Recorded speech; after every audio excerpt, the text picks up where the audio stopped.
შუადღემშვიდობის მოგესალმებით. მოგესალმებით შუადღემშვიდობის. დღეს უკვე 33 დღე არის, რაც ხალბატონ მზია ამაღლობელი შიმშილობს, თემურ ქათამაძე 22 დღე არის შიმშილობს და გუშინახსენეთ ნიკოლოზ ჯავახიშვილი, რომელსაც შეუერთდა სოლიდარობის ნიშნად პროტესტის უკიდურეს ზომას, მე-10 დღე არის რაც შიმშილობს.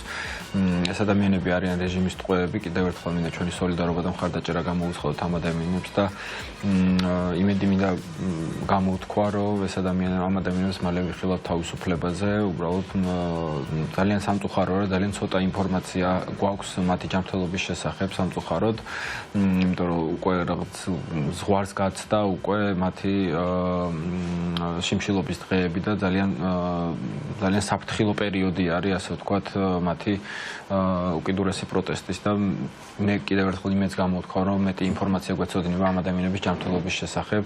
ნიკოლოზ ჯავახიშვილმა განაახლა შიმშილობა, როგორც ვიცით, იმიტომ რომ ჯანმრთელობის მდგომარეობის გამო მას მოუხდა და სჭირდა რომ შეეწყვიტა, მაგრამ განაახლა უკვე 10 დღე არის. და ჯანმრთელობა მინდა უსურვო პირველ რიგში და თავისუფლება ყველა რეჟიმის პატიმარს და იმ ადამიანებს, რომლებიც უკიდურეს ზომას მიმართავენ პროტესტის. სანდრო და არაფრით არ შემიძლია არ გამოვეხმაურო მზია ამაღლობელთან დაკავშირებით, ხა მიმდინარეობს ისედაც აბსურდული ბრალდებები არის და ყოველი სასამართლო პროცესი რაღაცა აბსურდის ჟანრის სპექტაკლს გავს, იმიტომ რომ ძალიან მოხშირდნენ ის ადამიანები, ვინც სასამართლოზე არიან ნაცნობები, უცნობები და ყველა გამოდის იქიდან აბსოლუტურად აღშფოთებული, დრო წარმოუდგენელი რამ ხდება სასამართლოში, მაგრამ განსაკუთრებულად იყო ჩემთვის მზია ამაღლობელის შემთხვევა, როდესაც დგებუაძემ 6 პოლიციელი მოიყვანა მოწმედ, რომ დაემტკიცებინათ მისთვის, რომ დგებუაძეს ლოყა გაუწითლდა. რაღაცა არ ვიცი, გაბრიაძე რო ცოცხალი იყოს, ალბათ არაჩვეულებრივ სცენარს დაწერდა და ერთ კაი ფილმსაც გადაიღებდნენ. 6 მოწმე, რომელიც ამტკიცებს, რომ დგებუაძეს ლოყა გაუწითლდა მაშინ, როდესაც ყავს ნაწამები ადამიანები, სახიზულებ დამტრეული ადამიანები, შეურაცხყოფა მიყენებული ადამიანები. რაზე ვსაუბრობ, საერთოდ ვერ ვხვდები, იმიტომ რომ არანაირ სამართლებრივ ჭრილში ეს ყველაფერი არ ჯდება, მაგრამ ერთი რამ ვიცით, რომ მიუხედავად ამისა, ჩვენ მაქსიმალურად უნდა შევეცადოთ, რომ შევეწინააღმდეგოთ ამ რეჟიმს და არ დავემორჩილოთ იმას, რასაც ეს რეჟიმი ჩვენ გვთავაზობს. კი, განსაკუთრებით ცინიკურია მაშინ, როდესაც როგორც სწორად ახსენეთ, ნაწამები ადამიანები ყავს ქვეყანაში და ასობით არის ესეთი ადამიანი, 300-მდე ადამიანს დასჭირდა ჰოსპიტალიზაცია მას შემდეგ, რაც დააკავეს. საბას ხვიტარძის შემთხვევა კიდე განსხვავებული იყო, იმიტომ რომ მას არამხოლოდ დაკავებისას არ გაუსწორდნენ ფიზიკურად, თუმცა პირველი შემთხვევა იყო, როდესაც პოლიციის სამმართველოში მოხდა მასზე ფიზიკური ანგარიშწორება, წამება, 3 ადამიანი იჭერდა და ნიღბიანი ადამიანები ცემდნენ მას დაკითხვის ოთახში. 2 ეპიზოდი იყო მას დაკავების შემდეგ ასეთი და არაერთი სხვა შემთხვევა შორს წაგვიყვანს, იმიტომ რომ ძალიან ბევრი ადამიანი ყავდა ამ სტუდიაში მარტო, რომელიც წამების მსხვერპლი იყო მას შემდეგ, რაც დააკავეს და ამის ფონზე თურმე ბათუმის პოლიციის უფროს ლოყა გაუწითლა და ამის 6 მოწმე ყავს, რაც ხო არ ვიცი როგორ მეტყველებს ამ ადამიანს და ზოგადად ამ სისტემაზე. მე მგონი ამაზე ლაპარაკი უკვე ზედმეტი არის, იმიტომ რომ ამოუწურეთ მე მგონი სიტყვების მარაგი როგორ შეიძლება შევაფასოთ ამჟამინდელი მდგომარეობა. მაგრამ ყველაზე მნიშვნელოვანი ამ პერიოდში არის არამხოლოდ სოლიდარობა და მხარდაჭერა, არამედ ქმედება და ვიცით, რომ მნიშვნელოვანი ღონისძიებები და აქციებია დაგეგმილი ამ თვის განმავლობაში და პირველი აქცია არის 15 თებერვალს 6 საათზე არარუსულ დიქტატოროს იქნება მსვლელობა თბილისში. ამ მსვლელობასთან დაკავშირებით უნდა ვისაუბროთ დღეს გადაცემის პირველ ნაწილში. ჩვენი სტუმრები არიან ნინო ლომჯარია, ჩვენი თანაწამყვანი საქართველოს ევროპული ორბიტის დამფუძნებელი და ლექსო ბურჭულაძე, საინიციატივო ჯგუფი დამკვირვებლების წარმომადგენელი. მოგესალმებით, დიდი მადლობა რომ ჩვენთან ერთად ხართ. ნინო, მოგვენატრე ძალიან და რომ გავიგე, რომ სტუმრად უნდა ყოფილიყავით ჩვენთან.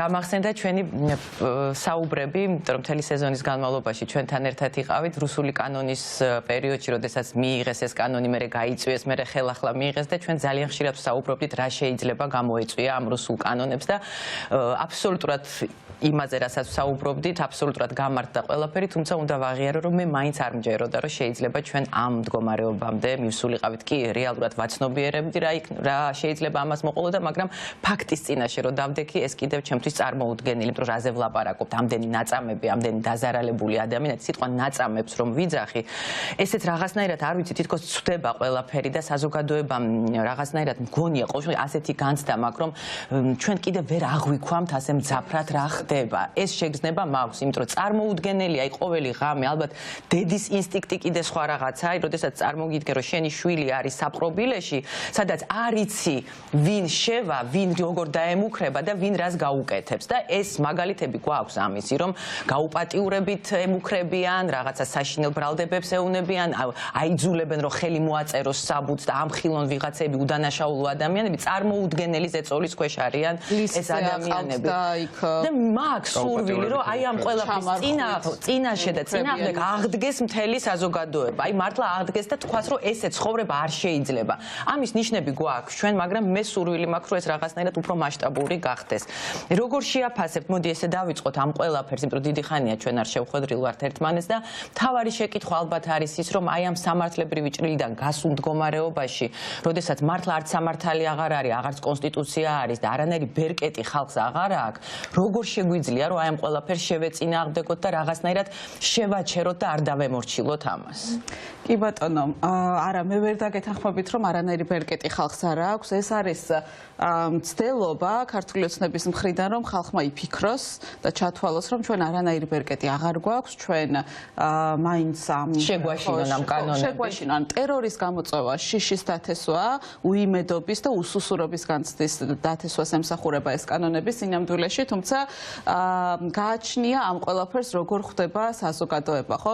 იმ ქვეყნებში, სადაც დროებით, მაგრამ დიქტატურამ, ტერორმა, ადამიანებზე წამებამ გაიმარჯვა, იქ ადამიანები გატყდნენ. იმიტომ რომ, მასშტაბით შეიძლება კიდევ უფრო ფართო იყო და საზოგადოებაც უფრო საქართველოსგან განსხვავებით არ იყო, ხო, ესეთი პატარა საზოგადოება, სადაც მაინც ყველას ნაცნობია. ცნობთ, ან მეგობრობთ, ან მეზობლობთ და ასე შემდგომ.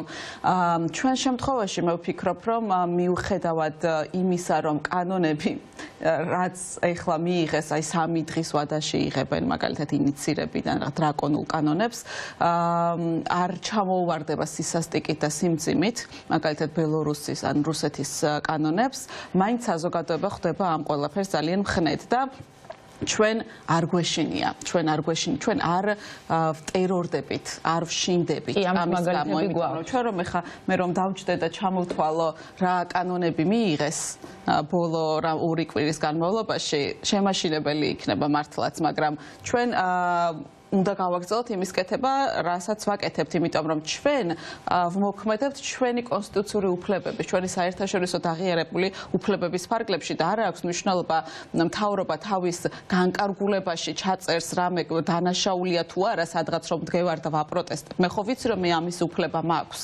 არ აქვს მნიშვნელობა იქ უცებ 3 დღის ვადაში არალეგიტიმური პარლამენტი თუ რომ ჩამიწერს რომ ვიღაცა რომ გააკრიტიკოთ თანამდებობის პირი და იმან თავი შეურაცხყოფილად იქცნას თურმე მე 45 დღე უნდა გავატაროთ ციხეში. ეს ნორმალურია ეს კანონი, ანუ ჩვენ როგორ შეიძლება დავემორჩილოთ ისეთ კანონს, რაც არის არაკონსტიტუციური და რისი უფლებაც მათ არ აქვს. ჩვენ გვაქვს იმისი უფლება, რასაც ვაკეთებთ, არანაირ უკანონობას არ ვაკეთებთ. ჩვენ ვართ მორალურად და სამართლებრივად გამართლებულები, ამიტომ მთავარი ამბავი ალბათ არის ის, რომ რაც არ უნდა მიიღონ, თუ ეს ცვლილებები არის არაკონსტიტუციური და უფლებების სტანდარტების შემლახავი, ჩვენ გვაქვს უფლება, რომ ჩვენ არ შევშინდეთ ამით და გავაგრძელოთ იმის კეთება, რისი უფლებაც გვაქვს. ეს სოფო გელოვანის მაგალითი არის, ჩემთვის ახალი მომხდარია და დახურულ სივრცეში ან ფილარმონიაში კონცერტის შემდეგ მან სოლიდარობა გამოუცხადა რეჟიმის ტყვეებს და ესეც ძალიან დიდი, ასე ვთქვათ, ნაბიჯი არის და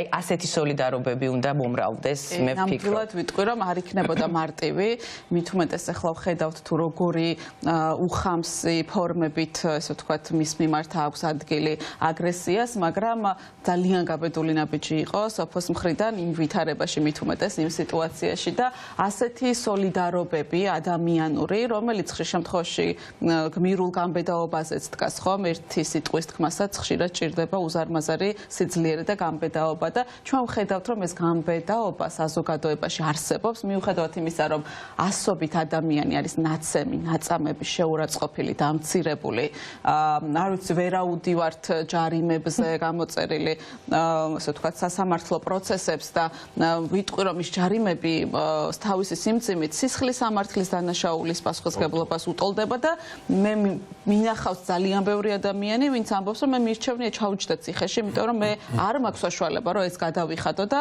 არ შეიძლება ქვეყანაში სადაც საშუალო ხელფასი არის 1000-დან 1500 ლარამდე 5000 ლარი იყოს აქციაზე დგომის გამო ჯარიმა. ანუ სრულიად არაძალადობრივი, არა ასე ვთქვათ საზოგადოებისთვის საშიში რაღაცა ქმედება, ხო? ანუ აქციაზე რო დგახარ და ტროტუარიდან რო გადმოხვალ ქუჩაზე, მაშინაც კი თუ ის გადაკეტილია პოლიციელის მიერ, ადამიანებს მისდით ჯარიმები.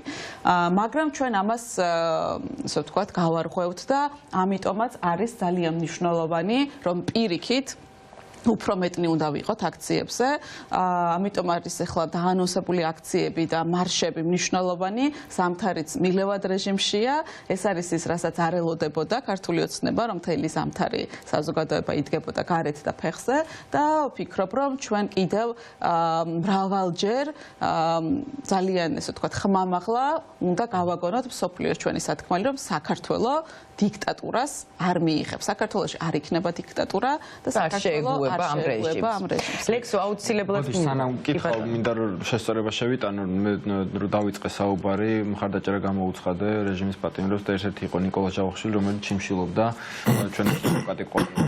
წინასწარ შეხლა მომწერეს, რომ შეუწყვეტია შემშილობა, ძალიან კარგია და ძალიან მიხარია და მალე გამოჯანმრთელებას უსურვებ ნიკოლოზს, იმიტომ რომ ის ციხიდან ძალიან მკაფიო და ხმამაღალ პროტესტს მოთქვამდა და ჩემი პატივისცემა მინდა დაუდასტურო მას ამისთვის და ძალიან კარგია რომ ძალიან კარგია ნამდვილად რაღაცნაირად რომ იცი რომ ერთი ადამიანის ჯანმრთელობას მაინც შეიძლება საფრთხე აღარ დაემუქროს, ესეც რაღაცნაირი შვება არის ჩვენთვის ნამდვილად. ლექსო აუცილებლად უნდა გკითხოთ 15 თებერვლის აქციასთან დაკავშირებით, ჩვენ ძალიან ბევრი აქციები გვაქვს და არაერთი მარში არის დაგეგმილი და კონკრეტულად 15 თებერვალს რა იქნება მთავარი სათქმელი ევროპის მოედანზე, სადაც იკრიბება ხალხი. მოგესალმებით კიდევ ერთხელ.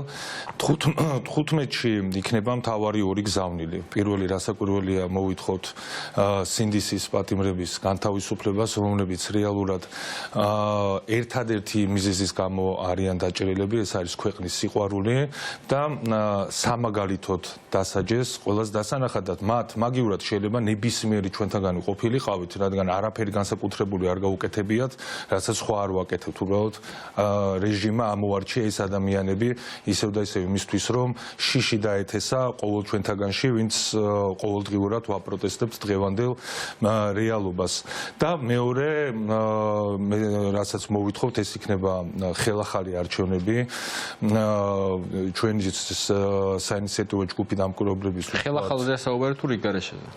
ახალ არჩევნებზე ხო როგორ ჩაინიშნო, მთავარია უნდა მივიდეთ იქამდე რომ ჩაინიშნოს, ანუ ჩვენი საინიციატივო ჯგუფი ეს დამკვირვებლების ის ხალხი ვარ ზუსტად ვინც ვაკვირდებოდით 2024 წლის 26 ოქტომბერს არჩევნებს, ჩვენი თვალით ვნახეთ თუ რა მასშტაბის გაყალბებაზე იყო საუბარი და რეალურად თავისუფლად შემიძლია ვთქვა, რომ არჩევნები არ ჩაგვიტარებია. ეს არ იყო არჩევნები, ეს იყო არჩევნების მოპარვა და დღევანდელ დღეს ჩვენ გვყავს არალეგიტიმური ხელისუფლება, რომელმაც მიითვისა არჩევნები, მიითვისა ქვეყანა და ეს იქნება ეს ჩვენი გზავნილი, რომელსაც დარწმუნებული ვარ ამ გზავნის აუცილებლად მივაღწევთ, რადგან თუ დავიწყეთ, ბოლომდე აუცილებლად გავალთ და ჩავანიშნინებთ ახალ არჩევნებს და აუცილებლად ძალიან მალე ყველა პოლიტპატიმარი იქნება თავისუფალი და ზუსტად ვიცი რომ იმ 4 კედელში გაცილებით თავისუფლად გრძნობენ დღეს თავს, ვიდრე ივანიშვილის კარის მსახურები, რომლებსაც ქუჩაშიც არ გაესვლებათ და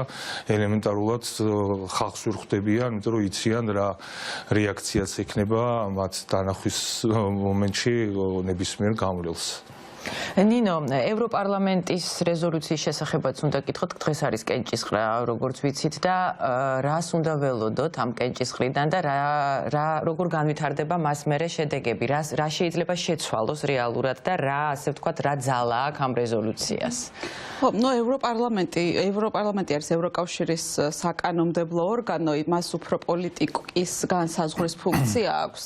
რა თქმა უნდა, უკვე აღსრულება ამ გადაწყვეტილებების არის თქვათ ევროკავშირის შემთხვევაში ევროპის საბჭოზე, ანუ აღმასრულებელ ნაწილზე ევროკავშირის ან ინდივიდუალურად ქვეყნებზე. ანუ ინდივიდუალურად ქვეყნებისთვის შესაძლებელი ეს იყოს ესე ვთქვათ, სარეკომენდაციო ხასიათის, ან მაჩვენებელი იმისა, როგორი პოლიტიკა უნდა გქონდეთ, თქვათ, კონკრეტულ საკითხთან დაკავშირებით ამ ქვეყნებს. ამიტომ, რა თქმა უნდა, მნიშვნელოვანია მსგავსი რეზოლუციები, იმიტომ რომ თვითონ ევროპისთვისაც, ევროკავშირისთვისაც არის, როგორ გითხრათ, უპრეცედენტოა მაინც ის, რასაც ისინი აკეთებენ საქართველოსთან მიმართებით. იმ მხრივ, რომ მათ არ ქონიათ ინდივიდუალური სანქციები დაკისრების პრაქტიკა, ანუ იმის გამო, რომ ევროკავშირში კონსენსუსი იგივე თქვათ უქართული ოცნების ერთგვარად მოკავშირე, თქვათ უნგრეთის თუ სლოვაკეთის წარმომადგენლების გამო, თქვათ კონსენსუსური სანქციების მიღება ვერ ხდება საქართველოსთან მიმართებით, დაიწყეს ქვეყნებმა ინდივიდუალურად სანქციების მიღება. მაგალითად, ბალტიისპირეთის ქვეყნები, როდესაც გამოვიდნენ, დეკემბერში იყო თუ არ ვცდები და დაასანქცირეს ქართული ოცნების წარმომადგენლების სწორედ წამების, ზალადობის ფაქტების გამო და გამოუძიებლობის გამო აი ამ საქმეების ეს იყო მაინც ისეთი გადაწყვეტილება თამამი და განსხვავებული და თვითონ შეგვიძლია ვთქვათ, რომ საქართველოს დღეს ქმნის მათ შორის ევროკავშირშიც რაღაც ახალ პრაქტიკებს საქართველოს შემთხვევა. იმიტომ რომ ევროკავშირის ქვეყნებიც ხვდებიან, რომ იცვლება მდგომარეობები, გამოწვევები მსოფლიოში და მათ განსხვავებული მიდგომები ან ახალი მიდგომები და პრაქტიკები უნდა გამოიყენონ იმისათვის, რომ დაეხმარონ, თქვათ, რუსული გავლენების წინააღმდეგ ბრძოლაში ხალხებს. ნინო, საინტერესო რომ ავუხსნათ მაყურებელსაც რა თანმიმდევრობით ჩატარდება ეს კენჭისყრა, თქვათ, რამდენი ხმა იქნება საკმარისი იმისთვის, რომ ასე ვთქვათ, მიიღონ ეს რეზოლუცია და რამდენია. სამწუხაროდ არ მაქვს ახლა ესე დეტალური ინფორმაცია, ანუ პროცედურული ნაწილის თაობაზე, მაგრამ ევროკავშირის პარლამენტს არაერთი რეზოლუცია მიუღია და ზოგადად ძალიან ერთ-ერთი პირველი ინსტიტუტი იყო ევროკავშირში, ევროპის პარლამენტი უკვე წლების წინ საუბრობდა ის თავის რეზოლუციებში, მათ შორის ბიძინა ივანიშვილის სანქციების საჭიროებაზე და ასე შემდგომ.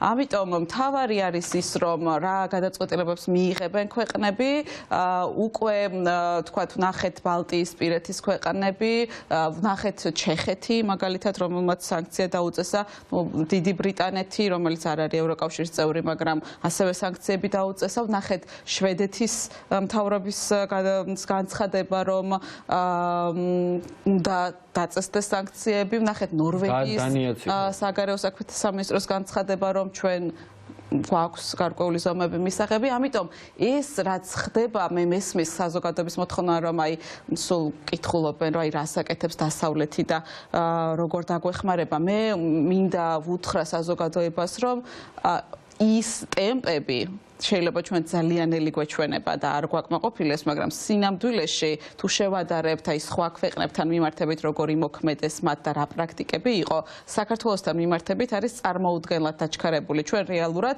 ურთვეში მოვახერხეთ პირველივე თვეში აქციების დაწყებიდან მინდა გითხრათ, რომ თითქმის ყველა კონტინენტზე არსებულმა, ესე ვთქვათ, წამყვანმა ქვეყნებმა დაასანქცირა ძალადობრივ დანაშაულებში და წამებაში და ადამიანების რეპრესიაში ჩართული ადამიანები, ხო? ამიტომ ეს არის ჩვენი გამარჯვება, ეს ასე გაგრძელდება აუცილებლად თუ გაგრძელდება საზოგადოების კონსტიტუციური და რა თქმა უნდა მშვიდობიანი წინააღმდეგობა, რასაც თვალს ვადევნებ და რის ჩახშობასაც ცდილობენ დღეს აი ამ სხვადასხვა რეპრესიული მეთოდებით ხო სამსახურებიდან ყრიან ადამიანებს განსხვავებული აზრის გამო ან აქციაზე დგომის გამო უზარმაზარ ჯარიმებს აწესებენ, არ ვიცი, კრიტიკის გამო რაღაცა პატიმრობის საფრთხის წინაშე აყენებენ ადამიანებს, დაკავებულებს როგორ ექცევიან, ხო? ქუჩაში ხვდებიან. ეს რაღაცა ძალიან მომრავლდა ეს შემთხვევები, როდესაც თავს ესხმიან პირდაპირ დღისით მზისით ადამიანებს. კი, ეს მათი ხელწერა უკვე დიდი ხანია გაზაფხულის აქციებსაც ვნახეთ, რომ ეს იყო ფართოდ გავრცელებული პრაქტიკა სადარბაზოებთან დახვედრების და ცემების. კი, აქ მსვლელობას რომ დაუბრუნდეთ, მე მინდა რომ ჩვენ მაყურებელს უთხრათ დღის წესრიგი როგორ იქნება, ლექსოსთან მექნება ეგ კითხვა. 15-ში 18 საათზე შევიკრიბებით ევროპის მოედანზე, საიდანაც დაიწყება მსვლელობა თავისუფლების მოედნისკენ, იქ გავჩერდებით და შემდეგ უკვე იქიდან შევუერთდებით პარლამენტისკენ, სადაც ყოველდღიურად უკვე თითქმის 80 დღეა ვიკრიბებით.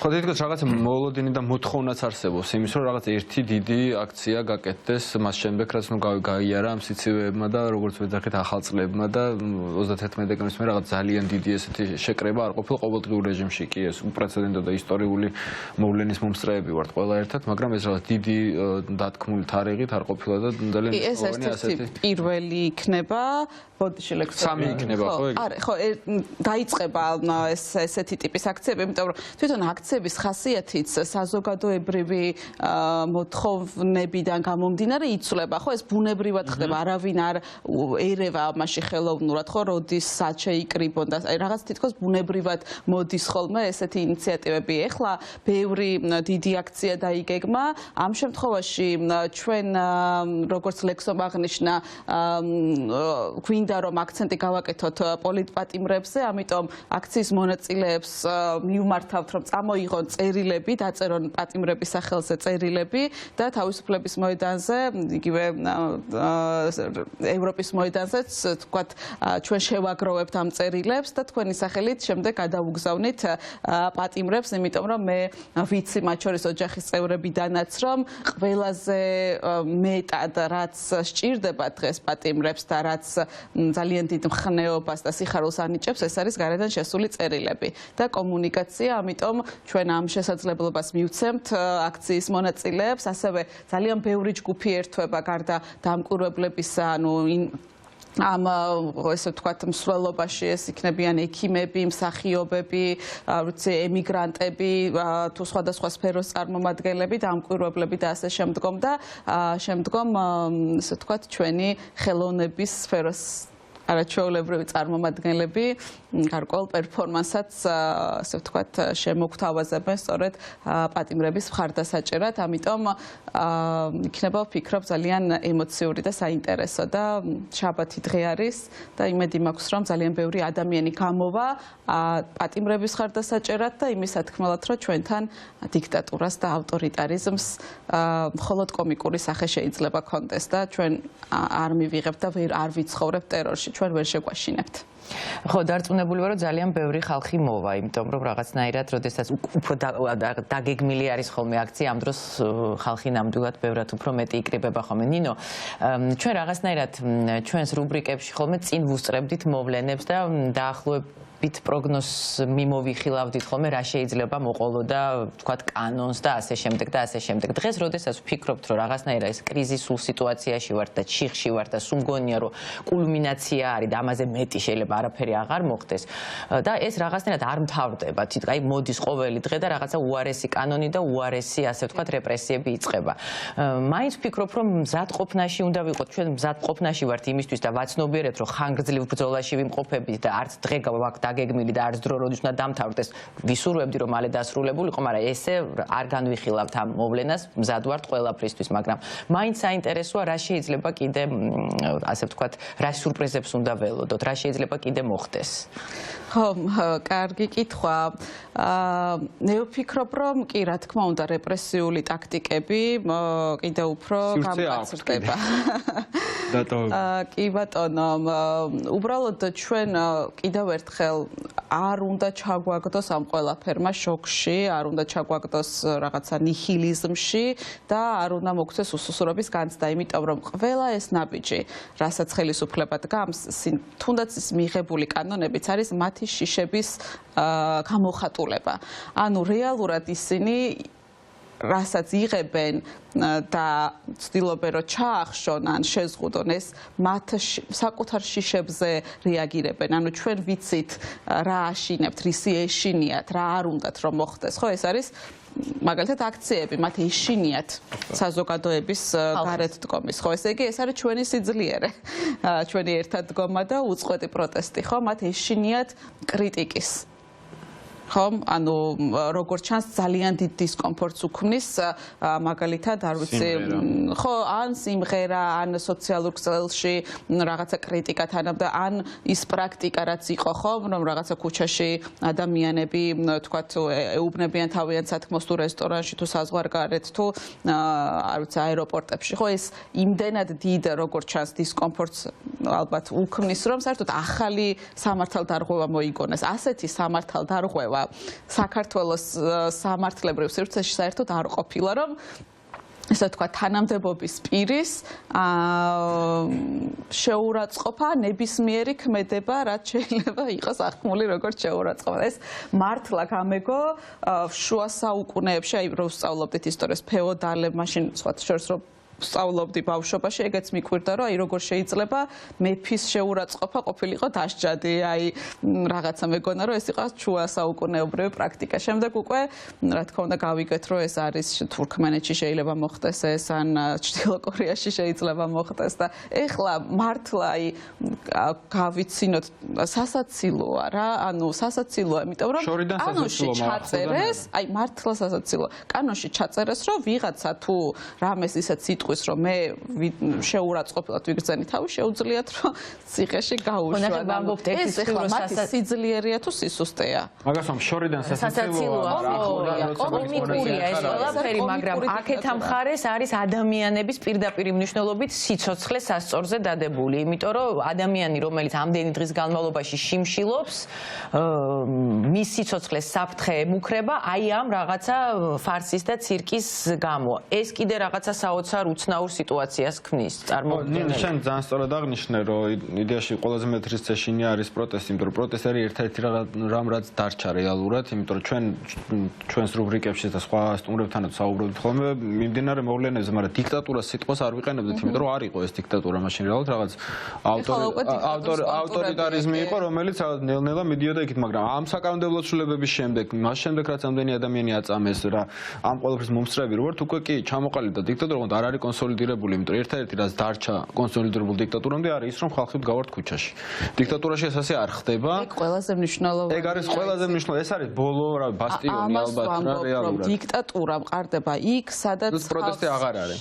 შიშის გამო. იმიტომ კი არა რომ უყარდებათ დიქტატორი და უყარდებათ რეჟიმი, სადაც ხალხი თვით ცენზურას იწესებს უკვე და სადაც ხალხი შეშინებულია და სადაც ხალხი ემორჩილება დიქტატორულ წესრიგს. რაზე დგას ხო დიქტატურები და რეჟიმები, ხო? აი განცდაზე იმისა, რომ ისინი არიან მარადიულები და ხალხი არის უსუსური და ხალხში არ არის ძალა და მე ამას ვერ ვხედავ საზოგადოებაში პირიქით, ვხედავ, რა თქმა უნდა, უარყოფითი გავლენა აქვს ამ ყველაფერს, რა თქმა უნდა, ცხადი ამას ვერ აუვლი გვერდს, ეს იგრძნობა მათ შორის აქციებსაც, მაგრამ ეს არ არის ის რაც უნდათ მათ ხო რომ ყველა გავჩუმდეთ, არავინ არ გავაკრიტიკოთ, დავსხდეთ სახლში, აი გუშინ ხა ბატონი პაატას ისე ვთქვათ იუბილეზე და სხვათა შორის აი რამდენი წინააღმდეგობაც მათი მხრიდან მოდის, აი საზოგადოების მხრიდან უფრო კრეატიული ალტერნატივების გამოყენება ხდება, ხო? აი ბატონი პაატა არ შეუშვეს ოპერაში, რომ იქ აღენიშნა საკუთარი 70 ასე ვთქვათ წლის იუბილე და ამ დროს ხალხმა მოაწყო ქუჩაში უზარმაზარი სახალხო მსვლელობა და ალბათ არაფერი შეედრებოდა იმას, რაც გუშინ მოხდა, ხო? არც ერთ ოპერაში,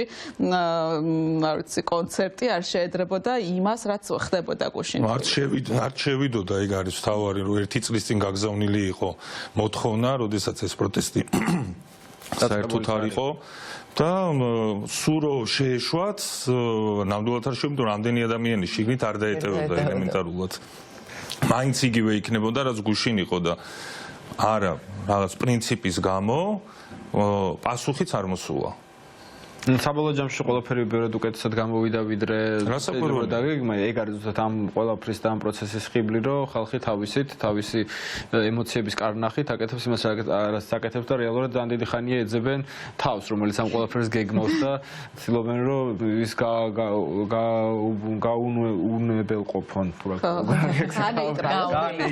განეიტრალონ, მაგრამ ვერ პოულობენ, იმიტომ რომ რეალურად ეს არ არსებობს და ზუსტად ეგ არის ამ პროტესტის სიძლიერეც, თავის მინუსები აქვს ამ ყველაფერს ცხადია, მაგრამ მთავარი ხიბლიც ეგ არის რეალურად და მე მინდა რომ 15 ფებრვარი და შემდგომ ვიცი რომ 21 ფებრვალს არის კიდე ერთი აქცია და 25 არის 18-ში არის 18-ში და 25-ში ხო ის სიმბოლური თარიღები არის ისინი ყველას გვესმის და 15 ფებრვალს საიდან გაჩნდა ეს იდეა რომ 15 ფებრვალს ყოფილიყო ხო 15 ფებრვარი უბრალოდ ისე 15 ფებრვარი ეს წამოვიდა როდესაც უკვე განაახლეს ეს ახალი როდესაც გაზარდეს ეს ჯარიმები, გაზარდეს ეს 60 დღემდე როდესაც აწიეს რომ რაღაც დიდი ჩავარდნა არ ყოფილიყო რომ რეალურად მოდით რომ შევხედოთ რისი ეშინია ხო დღევანდელ დღეს ბიძინა ივანიშვილის პირველ რიგში ეს არის ხალხის ძალა. როდესაც ხედავს ხალხს, როდესაც ხედავს რამხელა პროტესტი არის, ზუსტად აი ეს გვაძლევს ჩვენ იმის იმედს და იმის შესაძლებლობას რომ უკან დაიხიონ. და აქედან გამომდინარე ძალიან რო არ გადაგვეწია, აქედან ჩანიშნავთ 15 და რახან შაბათი დღე არის, ყველას გვცალია შაბათს დღეს და შეგვიძლია რომ გავიდეთ და დარწმუნებული ვარ რომ ძალიან ბევრი ადამიანი გამოვა 15-ში და კიდევ ერთხელ დავანახებთ ქართულ ოცნებას, რამხელა ძალა აქვს ხალხს, ჩვენ რომ არ ვჩერდებით, დაწყებულ საქმეს აუცილებლად რომ ბოლომდე მივიყვანთ და ეს ყოველი ჩვენი ქმედება არა თუ ქართული ოცნებისთვის, ხო ასევე ჩვენი დასავლელი პარტნიორებისთვისაც მესიჯი არის რომ უფრო გააქტიურდნენ და ეს სანქციების კუთხით იქნება თუ სხვადასხვა ბერკეტი რაც გააჩნიათ, ყველანაირად რომ გამოიყენონ და აქედან გამომდინარე 15 მაქსიმალურად რო არ გაგვეწელა, ცოტა დრო გქონდა მოსამზადებლად, მაგრამ დღეს ისეთ პროტესტში ვართ, რომ დღეს დაძახებულზე საღამოს ვიკრიბებით ძალიან ბევრი ადამიანი, ასე რომ ერთ-ერთი ღამე იყო, როდესაც ცადეს უბრალოდ დააკავეს ადამიანები და რაღაც გზის გადაკეტვას ხელს უშლიდნენ და ასევე ტრიუმფალურად დასრულდა ეგ საქმე, გზაც გადაიკეტა და ძალიან ბევრი ადამიანი გამოვიდა. როგორც კი ხდება რაღაც რუსთაველზე, იმ თვალსაზრისით რომ ადამიანები ითხოვენ რომ ბევრნი ვართ საჭირო და მოდით, ძალიან ბევრი ადამიანი ჩნდება რამდენიმე წუთში თუ არა და საათში ნამდვილად ივსება რუსთაველი და ეგ არის რეალურად რაც გვაძლევს რწმენას რომ ორგანიზებული პროცესი ვერ გაჩერდება სანამ არ დასრულდება გამარჯვებით, იმიტომ რომ ამ ხალხს ყველას ვერ დაიჭერენ, ყველას ვერ დააჯერებენ, თუნდაც შეიძლება დააჯარიმონ ყველა და მაგაზეც უნდა მეკითხა, იმ მნიშვნელოვანი ამბავი არის, იმიტომ რომ რამდენიმე ინიციატივა ვნახე მაგასთან დაკავშირებით და მე ვფიქრობ, რომ ძალიან სწორი მიდგომა არის, იმიტომ რომ ეხლა უკვე დაიწყეს სახში ჩამოტარება ამ ჯარიმების და რაღაცა უკვე პირდაპირ გაძლევენ ქვითას, რომ გადასახდელი გაქვს, მაგრამ გასაჩივრება შესაძლებელია ამ ყველაფერს, რომელმაც შეიძლება შეაჩეროს, ასე ვთქვათ, გადახდის ვალდებულება და როგორ უყურებ მაგას, რომ რაღაც საერთო სახალხო გასაჩივრების ამბავი იყოს, რომ მაქსიმალურად დაიტვირთო თუ ტვირთავენ ჩვენ ჯარიმები, ჩვენ დავტვირთოთ სისტემა ამ რაღაც მივაყაროთ ძალიან ბევრი საჩივარი, ჯერ უსაფუძვლო ჯარიმებზე არის საუბარი და რეალურად გასაჩივრებელია და მეორე ის რომ ძალიან ბევრი შევიდეს ეს სისტემაში, რათა მოხდეს ამის გადატვირთვა. მე საერთოდ მომხრევა რომ საერთოდ ყველაფერზე, მაგალითად ღვედზეც რო დაგაჯარიმონ, ეგეც უნდა გავასაჩივრთო, რომ რაც შეიძლება გადაიტვირთოს სისტემა. როგორ ფიქრობთ, ეს სწორი მიდგომა თუ არა და რამდენად შესაძლებელია სისტემის გადატვირთვა? კი, როგორც ან მათი რესურსი არ არის ამოუწურავი. პირიქით, მათი რესურსი გაცილებით უფრო მარტივად, ემოციურიც და ადამიანურიც და დროითი და ფიზიკური და ყველანაირი რესურსი უფრო გაცილებით მარტივად ამოწურვადია, ვიდრე ხალხის რესურსი, ხო? ხალხის რესურსი არ არის ამოწურვადი.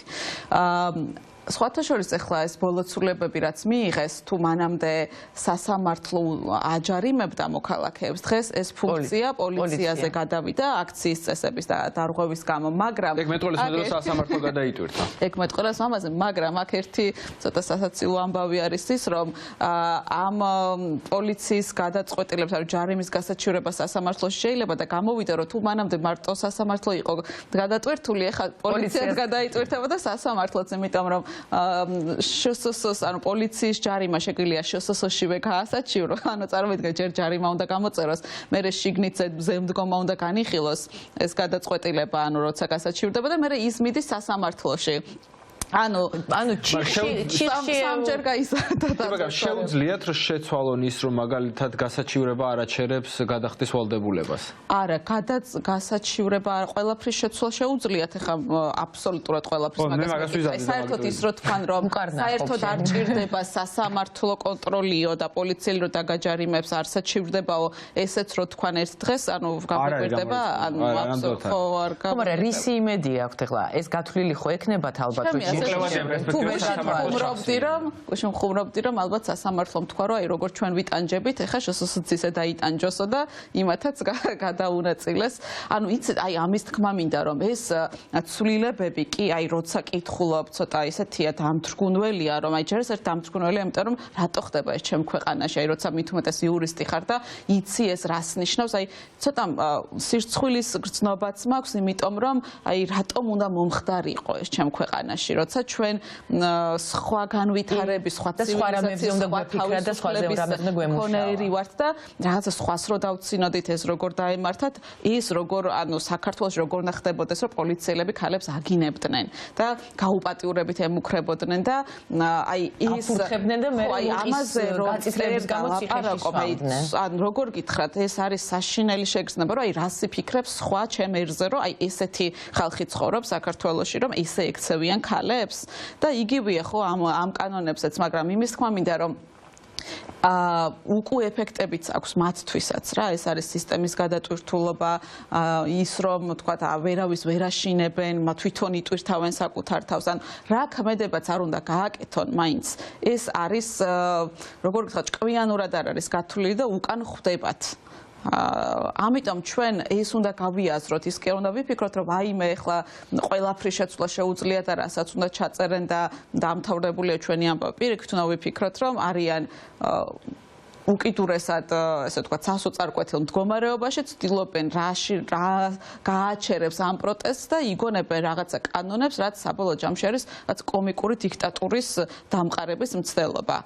არ ვაკნინებ მის ესე ვთქვათ უარყოფით შედეგებს ადამიანებზე, არც ემოციურს, არც ფინანსურ და არც პატიმრობებს და არც არაადამიანურ მოპყრობას, ძალიან მძიმე ესე ვთქვათ მდგომარეობა, მაგრამ საბოლოო ჯამში მაინც კომიკურ დიქტატურამდე მივდივართ, იმიტომ რომ არ ეშინია ამ ხალხს და ის პატიმრები უფრო გვაძლევენ, მე მგონი ადამიანები, ნაწამეები ადამიანები, რომლებიც ამბობენ რომ მეორე დღეს როგორც კი ავდექი ფეხზე, გავედი აქციაზე, ეს ადამიანები კი არ ითრგუნებიან, პირიქით აქეთ გვაძლევენ ბრძოლის და ძალის, ასე ვთქვათ, თავისუფლების ბრძოლის. რეალურად საბჭოთა კავშირსაც ავიხსენებთ ხოლმე რაღაცა ღიმილის მომგველი რაღაცეები ხდებოდა, მაგრამ რეალურად ვისაც ეს თავის თავზე გამოცდილი აქვს და უშუალოდ ცხოვრობდა იმ ყველაფერში, ძალიან ბევრი ადამიანური ტრაგედიები ხდებოდა იქ, აი ზუსტად მაგ რეჟიმის გამო, რომელიც ეხა რეტროსპექტში რო გადახედო ისტორიის ჭრილში, სასაცილო იყო ბევრი რაღაც, მაგრამ რეალურად ხალხი ცხოვრობდა ამაში და ძალიან ბევრი ადამიანის მომავალი დაინგრა ამის. კი, და არავითარ შემთხვევაში არ უნდა შეგვეშინდეს ჩვენ აი ამ გამკაცრებული რეპრესიული კანონები იქიდან გამომდინარე რომ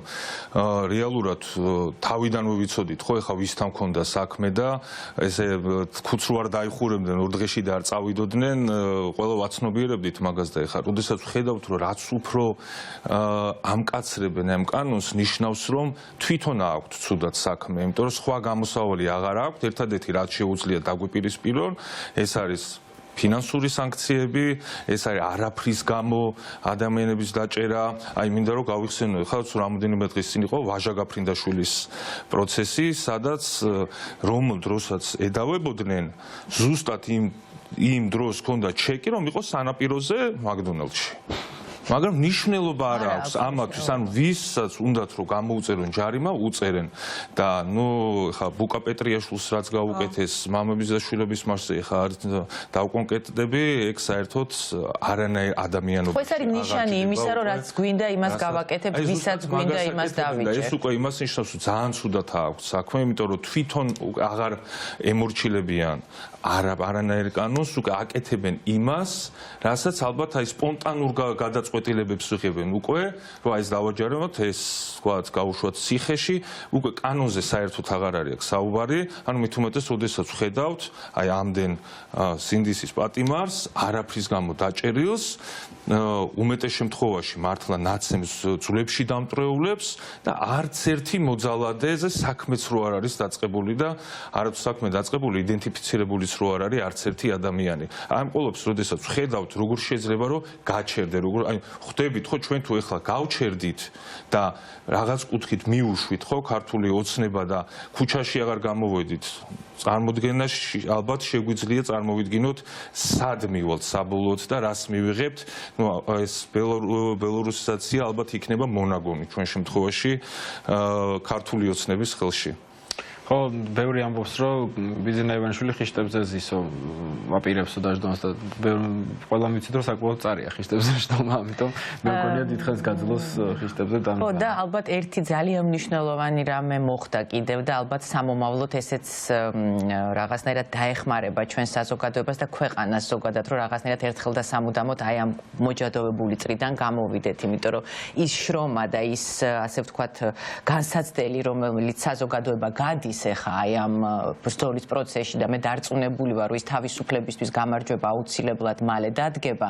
მე ძალიან რთული იქნება ამ გამარჯვების დათმობა და აი ეს შემდეგი ხელისუფლება, ვინც მოვა, ხელისუფლების თქმაც არ მინდა, ხალხის სამსახურში მოსული ადამიანები, იმიტომ რომ ეს უნდა გავაცნობიეროთ, რომ ხელისუფლება ნიშნავს ხალხის სამსახურში მოსულ ადამიანებს და ეს ხალხი რამდენად არ მისცემს მათ საშუალებას, დარწმუნებული ვარ, რომ იგივე შეცდომები გაიმეორონ და ისინიც არ დაუშვებენ ამ შეცდომებს. ამის მჯერა და ყოველ შემთხვევაში მინდა მჯეროდეს, იმიტომ რომ ეს არის უკვე დამოკიდებული, აი დარწმუნებული ვარ, ჩემი პოზიცია ესეთი არის, როდესაც შეიცვლება ხელისუფლება, პირველი რომ არავის გაღმერთება არ შეიძლება მით უმეტეს პოლიტიკაში და უნდა ვიყოთ, უნდა ვაკონტროლოთ ჩვენ თვითონ, ჩვენი ხელისუფლება, ყოველი გადაწყვეტილება რაღაც არასწორი იქნება, უნდა გავაპროტესტოთ მიუხედავად იმისა, ვართ მომხრე იმ კონკრეტული პოლიტიკური პარტიის თუ არ ვართ, უნდა ვიფიქროთ ჩვენს ქვეყანაზე, ყველამ უნდა გავითავისოთ, რომ ისინი არიან ჩვენი დაქირავებულები, ჩვენ დავიქირავეთ, ჩვენ ვუხდით ხელფას და